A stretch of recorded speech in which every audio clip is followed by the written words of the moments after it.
দেশি গুলশা মাছের পোনা। হ্যাঁ দর্শক, আজকের ভিডিওটা নিয়ে হাজির হলাম এই গুলশা মাছের পোনা। দর্শক, দেখা গেছে দেশি গুলশা মাছের পোনাটা আপনারা কিভাবে চাষ করবেন, আবার ওই ভিডিওটা নিয়ে হাজির হলাম এমপিস বাংলা। হ্যাঁ দর্শক, দেরি না করে অবশ্যই ভিডিওটা সম্পূর্ণটা দেখবেন, ওতে ভালো লাগলে চ্যানেলটি সাবস্ক্রাইব করে রাখবেন। দেখা গেছে আপনার পুকুরের জন্য কতটুকু জায়গার ভিতরে মাছগুলো চাষ করার সফলতা থাকে।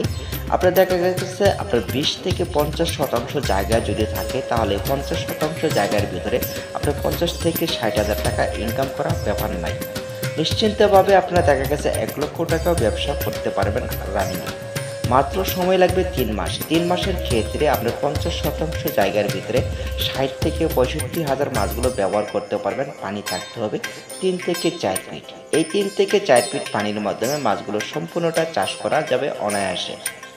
এই মাছের খাদ্য কেমন খরচ হবে? খাবারের পরিমাণ খুবই কম খরচ হবে। মাত্র 3 ভাগের 2 ভাগ খাদ্য কিংবা 1 ভাগ খাদ্যতে আপনার মাছগুলো চাষের সফলতা থাকে। তার মাধ্যমে রয়েছে সফলতা থাকার জন্য আপনার মাছ ছাড়ার আগে পুকুরে আপনার এক ধরনের খাদ্য কিংবা প্লান্টন তৈরি করতে হবে, যা বলা হয় জু প্লান্টন। এই জু প্লান্টনটা কীভাবে তৈরি করবেন তার জন্য প্রসেসিংটা দেখে নিন। এর মাধ্যমে দেখা গেছে আপনার প্লান্টনটা তৈরি করতে মাত্র প্রতি শতাংশে 3 কেজি করে গোবর দিতে হবে, অতএব প্রতি শতাংশে ময়দা দিতে হবে 2 কেজি করে। মাছ ছাড়ার 3 দিন আগে আপনারা এই কাজটি করবেন, অতএব সম্পূর্ণটা পুকুরে গুলে এবং কি এটা ব্যবহার করবেন। তাহলে দেখতে পারবেন যে প্লান্টনটা মাত্র 3 দিনে তৈরি হয়ে যাবে। এই 3 দিনে যে তৈরি হবে, আপনার 10 দিন কিন্তু খাবার দিতে পারবেন না ওই পুকুরে।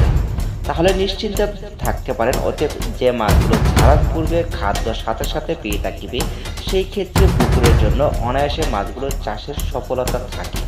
নিশ্চিতভাবে মাছগুলো চাষ করুন। অতএব ভালো লাগলে অবশ্যই চ্যানেল